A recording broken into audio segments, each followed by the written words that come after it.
Why did Sidious never make a holocron of his own? Greetings acolytes and welcome to the archives. Holocron constructing is the staple of any successful force wielder. To record one's knowledge and experiences for future generations was a great honor, especially when the days came when knowledge on how to make a holocron became scarce, and very few knew how to actually construct one successfully. This was even more important for the Sith in the Rule of Two era, where there weren't as many people to teach the lessons of the dark side to. The information of the Sith Lords of past was invaluable, and just about every great Lord of the Sith jumped at the opportunity to immortalize themselves by their knowledge. However, one of the greatest Sith Lords to ever lived, Sidious, never actually took upon himself this honor, and Palpatine never made a holocron of his own. One would think that the man who was considered to be the ultimate Sith, the one who succeeded in conquering the galaxy, would want to make just one so that he could be included in the records of the ancient lords that he had looked up to for nearly his entire life and pined for their knowledge. My friends, it is time once again to dive into the twisted mind of Palpatine and learn why he rejected the one practice of the Sith that he valued so deeply. But while Sidious refused to make a holocron, we certainly do not, and post them nearly every single day in the archives. If you'd like to be clued in on when our videos are uploaded, then reach out and force crush that subscribe button, as well as hit the bell icon to increase your knowledge of the Force. Now, let us begin. To understand Sidious's thought process, we're going to have to understand why make Sith holocrons to begin with. The device is a specific data storage unit unique to Force wielders. Unlike datacrons, which can be opened by anyone, holocrons can only be opened by Force users aligned with the specific side of the Force that the holocron was made from, except in some rare instances. Within holocrons holds the full knowledge of the creator, along with a visual guide, which is referred to as the gatekeeper, being literal programmed memories and the personality of most oftentimes the creator. No being would craft such an object unless they intended to outlive them. The entire purpose of a holocron's existence is to carry on the knowledge and the records of its maker long after their expiration. Typically, this is done to progress the Order, whether that be Sith or Jedi. In the Sith's case though, they're usually a lot more guarded about their knowledge, and the Sith only share what they learned with seekers that the gatekeeper has deemed worthy of the old knowledge. But herein there is the issue. Sidious would never do something like this because he never intended to die. This answer feels obvious, but it's a profound truth to how he functioned in planning the future of the Sith, and how he crafted the thing that he cared for the most. The Empire constructed by the hands of the Sith Lord of the past, that Palpatine got to be the architect of. Sidious had finally succeeded in dominating the galaxy and subjecting it to his authority. He had fulfilled the Rule of Two and had planned to abolish it.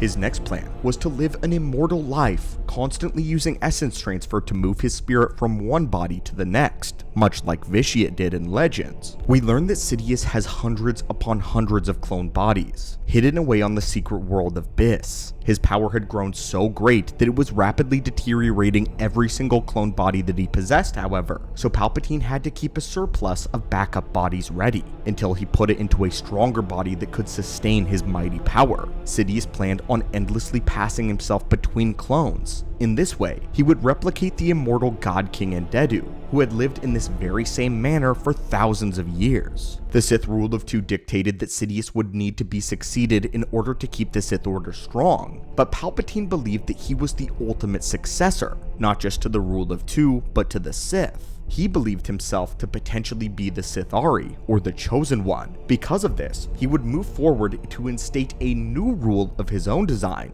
the Rule of One. This meant that there would only ever be one Dark Lord, that being himself, and many underlings and servants of the dark side who would have full fealty to his rule. He would make several groups such as the Inquisitors as tests, as well as the Emperor's Hands and the Shadow Guards, all with knowledge of the Force, but his knowledge. No single one of them would possess more than a fraction of his power, and none of them would ever dare to challenge him. They simply knew too little by design. This was the long-term plan for the Empire, the endgame.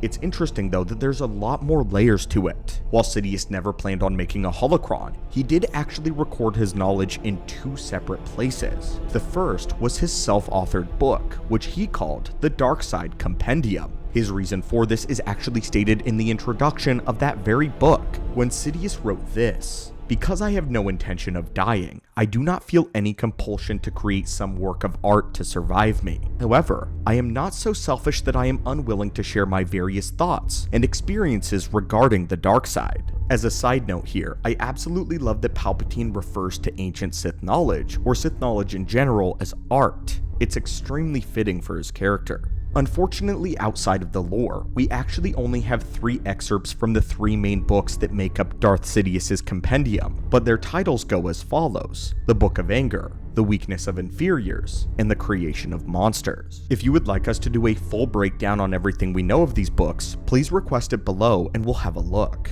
But as a rundown, the Book of Anger is Sidious describing how one falls to the dark side in excruciating detail. Within it, he explains the stepwise progression of how he has turned others to the dark side, along with the importance of the emotions that they experience. The second book, The Weakness of Inferiors, describes how Palpatine sees the rest of the galaxy, and how all Sith should treat those that do not have the Force. His main point of the book is an instructional guideline of how anyone who has the Force can and should rule over their own planet. The Creation of Monsters, the third book, is self-explanatory. Sidious breaks down the fundamentals of creating one's own mutants and creatures. The book is literal, but the really interesting part of the book is the philosophy behind how one should treat their monsters. It is also implied that this book, that monsters can mean literal beasts or people that one warps and molds, such as Darth Vader. The second place that Palpatine recorded his knowledge in all of existence was in a holocron, but not his own holocron. 10 years after the Battle of Yavin, Sidious would be made the gatekeeper of the Telos Holocron, essentially being the Sith version of the Great Holocron. This was one which contained so much knowledge and so much history of all of the Sith that came before that it was perceived by many as the ultimate treasure trove of dark side knowledge. Its original creator is not known, neither is the date that it was made, but it contains entries dating all the way back to the very early days of the Sith Order. Palpatine would take this upon himself and made himself the gatekeeper and guide to the entire holocron for any that found it. Within it, he would also include small writings from his own dark side novels. This is an incredibly curious move from Palpatine, as it seems to completely contradict the entire idea of him not planning to ever die. If he didn't intend on dying, and therefore did not make a holocron to survive him, why would the Dark Lord make himself the guide to the Telos holocron of all future Sith? Thankfully for us, if Palpatine is anything but evil, he is also thorough. In the introduction as Gatekeeper, he says this: "After all, you are all full of life, and I, well, because the holocron is now within your hands, I must assume that I am but a whisper from the past." Both quotes that we have given to you today are from the same book, Jedi vs. Sith, The Essential Guide to the Force. Both are Legends continuity right now and exist in the same place, and yet they contradict themselves. This cannot be a simple mistake of continuity, so there has to be a legitimate reason for it. And I think that we are going to find our answer by analyzing Palpatine's line in his opening monologue, where he says this: "I am but a whisper of the past." We have 2 answers. The first, we believe that perhaps Sidious was not so arrogant as to believe that dying was an impossibility. Palpatine says he doesn't intend on dying, but he doesn't declare that he never will. Perhaps his decision to make his entry in the Telos holocron was a secret one that displayed the smallest amount of humility, one which showed that he would still plan for the off chance that he did in fact die to secure the future of the Sith. To Sidious, creating his own holocron would be a symbol of his ultimate defeat, and an admittance that he was not confident in his plan. But by making an entry, Sidious is planning for the smallest chance that history may repeat itself, and that the Telos holocron may be the only thing that survives the Sith Order. A last chance. A new hope for the Sith, if you will. But it gets even more compelling when he writes a whisper of the past. This indicates that Palpatine has still not admitted his own probable death, but just that he has faded from time. This indicates the possibility that the holocron is finding itself in the hands of someone so far distant in the future that even Palpatine's immortal success has faded to time. It could be because by then, Sidious had gained so much power that he ascended to godly heights, and is now on a different plane of existence altogether, or he eventually decided to end his run out of sheer boredom. Even an all-powerful immortal god emperor would truly get tired after tens of thousands of years. But no matter the reason, the fact that Palpatine made himself the gatekeeper of the Telos Holocron shows that despite all of his ego, he still cares greatly for the wider Sith Order.